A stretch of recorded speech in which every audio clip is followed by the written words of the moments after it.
I am a Rudy Poo candy ass. Before I get into the specifics as to why I'm calling Bryan Donalds a candy ass, I want to talk about something that may not fit into this, but you'll understand as to why I'm mentioning this in this particular case. There's a horror movie called Tales from the Hood 2, and it was terrible, it was bad, one of the worst horror movies ever made. And the only reason I would watch it is because David Keith is the narrator of the story. And David Keith's always been a favorite of mine, the voice behind so many amazing, iconic voices. Anyway, there's a segment of the movie where we're talking about the sacrifice. Now, this segment follows a character, a black man named Henry Bradley, a black man who's trying to get a white politician who's only steps away from looking like Colonel Sanders. Actually, no, he does look like Colonel Sanders, who's a straight up racist white man. He's working overtime to get this guy elected. A black man trying to get a white racist elected. Now, just hear me out before you get that look in your eyes. Just hear me out on this. Now, he's married to a white woman who's having his child. And for some unknown reason, this woman is having nightmares about Emmett Till. More on him in a few minutes, just in case you don't know his story. And you should know his story because, honestly, that's one of the main stories of the Jim Crow era. Anyway, this guy throws a fundraiser for this white politician and spouts out so much racist crap it'll make your head spin. He doesn't use the N-word, mind you, but he does get closer and closer and closer to it. Complimenting his campaign manager, his black campaign manager, on his white wife and everything else. It makes you feel uncomfortable. The thing is, his wife has never dreamed of Emmett Till. Now, we all know that Emmett Till was murdered, beaten and mutilated, and lynched. But this movie, in this segment, presupposes the idea of Emmett Till actually surviving, actually living, not being lynched or anything else. Which I think is a damn insult, but you'll see where I'm getting at with this in a few moments. Anyway, the wife is being haunted by the ghost of Emmett Till. She can only see him, but no one else can. Not the husband, who's black, or anyone else in the area. However, the black campaign manager's mother and some guy she's with can see him. The next day, everything changes for this black campaign manager. His wife is reacting like the two of them aren't married. His doctor says he doesn't work for black people. In case you haven't noticed, he's in a full-on alternate reality.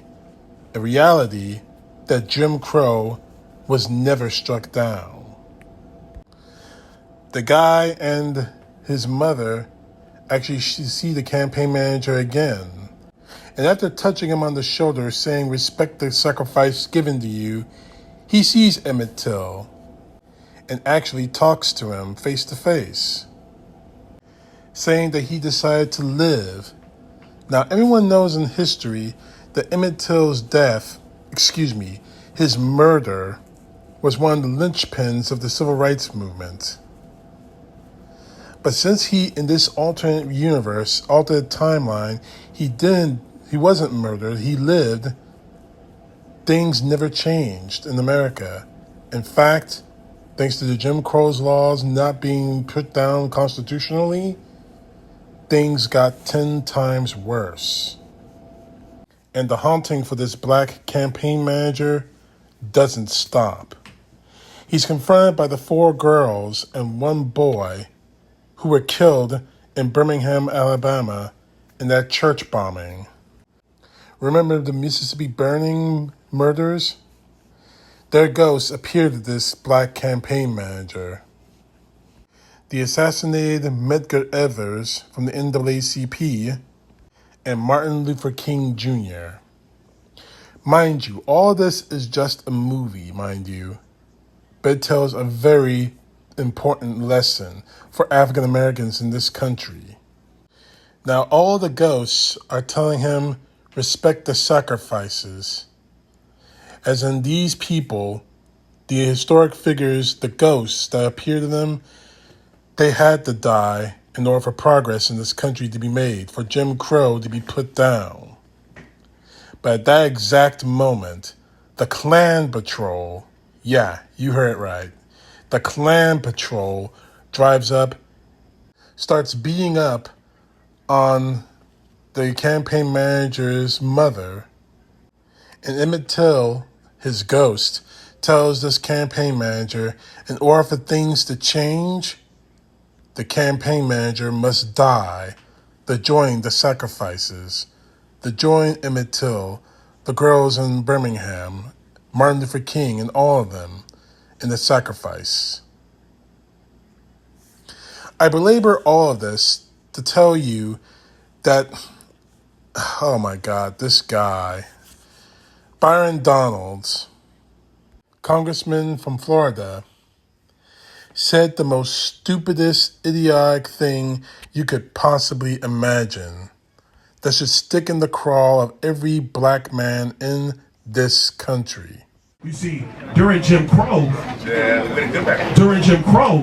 the black family was together. That's right. During Jim Crow, more black people were not just conservative, because black people always have been conservative-minded, but more black people voted conservatively.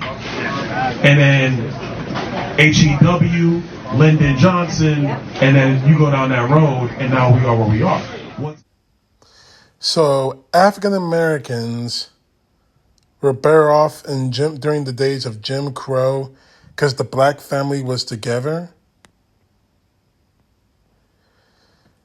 Do you even know what happened during Jim Crow, Donalds? African Americans were not free in this country. We could barely walk down the street without glancing at any other person other than a black person, without being harassed, perhaps beaten, most likely murdered. Let me get back to Emmett Till for 5 seconds, since you obviously don't know what happened to him, Donalds. Emmett Till, 14 years old, African-American teenager, abducted, tortured, and lynched and shot in 1955 at the heyday of Jim Crow, after he was accused falsely of offending a white woman named Carol Byran in a family grocery store. These people who did the deed were acquitted, then spent a day in jail, killed, murdered, because a white woman lied about a black kid, quote unquote, offending a white woman. That's what you say was good about Jim Crow? But it's okay, black families were together, right? Forget the fact that we couldn't even drink from the same water fountain as whites. Forget the fact that we had to be forced to sit in the back of a bus. Forget the fact that we even glance at a white person the wrong way, we're likely to be beaten, perhaps even murdered. Forget the fact that we didn't have rights in this country, the right to vote. And any of us who tried to vote, we were put in prison, perhaps even murdered. Forget the fact that we couldn't even eat in the same lunch counter. So I'm kind of surprised you left all that out, Downs, but it's okay. Because we already know why you're doing this. And it's not because you're an idiot, which obviously you are. It's not because you're racist, obviously you are, against black people. And if you think a black person can't be racist against black people, you're wrong. We've seen it too many times. Candace Owens being a primary example of one. I did a video a couple of days ago about a black man who's racist against black people who don't support Donald Trump. And that is where the connection between this movie segment and Bryan Donalds really connects. Bryan Donalds has done everything he can to show that he's a racist against black people to support and defend Donald Trump. Donald Trump might as well be that Colonel Sanders wannabe in this movie. He might as well be that. Donald Trump is a racist, so is this guy. Now, Donald Trump may not say it. Actually, he has said it. He just won't say the N-word. Actually, we have information he has said the N-word. But here's the real joke to all of this. Donalds, we know you didn't live through the 1950s. You didn't live during the time that I mentioned, the days of Jim Crow, the years of Jim Crow. Your mother did. Your grandmother did. I didn't live during those times either. I'm only 40 years old. My mother did. My father did. My grandparents on both sides of my family did. Obviously, you were never taught that. So I think so either they taught you and you didn't listen, which is pretty much what I'm guessing is more likely, or your family didn't teach you about it the same way my family taught me about it. They didn't teach me how to hate my country. They taught me what the history of this country was, the truth, the whole complete cold truth of what America was. It's unfortunate, but that is the truth.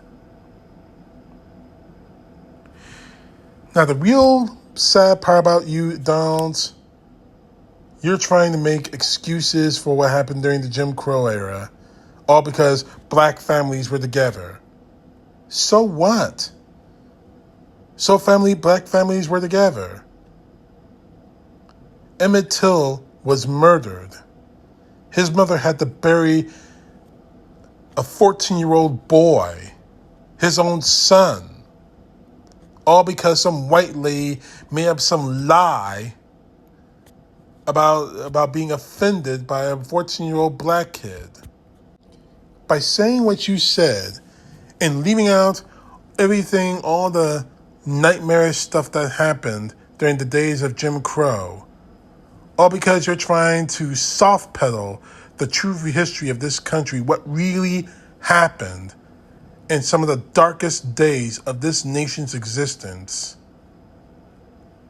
For me, honestly, you picked up the brush, Donald Trump's brush, and tried to whitewash that history. The same kind of history that Donald Trump wants back, that many Donald Trump supporters want back. And we know why you're doing this, Donalds. It's not because you actually believe it. And honestly, if you do, you need to get some help. And secondly, it's because you're jockeying for the position of getting on the Donald Trump presidential ticket. If that's the case, God forgive you. You sold your soul. You sold your black skin for the sake of Donald Trump. God forgive you. I can't even look at you with a straight face and think that and not get sick to my stomach. Selling your black skin, your soul for Donald Trump. Downplaying some of the most graphic days of African Americans in this country. Years before the civil rights movement happened. We fought for our freedom. You spit in their faces and on their graves, Donalds. But here's the thing. In 2022, President Biden signed the Emmett Till Anti-Lynching Act, which makes a law that makes lynching a federal hate crime. I'm really beginning to believe that you would oppose that act. You would really do that, Donalds. All for the sake of Donald Trump. You know that old saying, 2 steps forward, 3 steps back? This country has taken 2 steps forward when it came to the freedom of African Americans in this country. You, Donalds, have forced this country to go 2 steps back in support of a racist man like Donald Trump, spouting off some of the most evil stuff I've ever heard. Jim Crow was okay because black families were still together. Really? Donalds, honestly, I would love to debate you on this, but I know you'll cry, you'll bitch, you'll piss, you'll moan, and you're not going to cry to your mama. You're going to cry to your massa, Donald Trump. You are a disgrace. You are a coward. You're Donald Trump's bought bitch. No, let me put it this way. His black bought bitch. And you are nothing more than A Rudy Poo Candy Ass. CTP, know the truth. God bless. Peace to the left, justice to the right.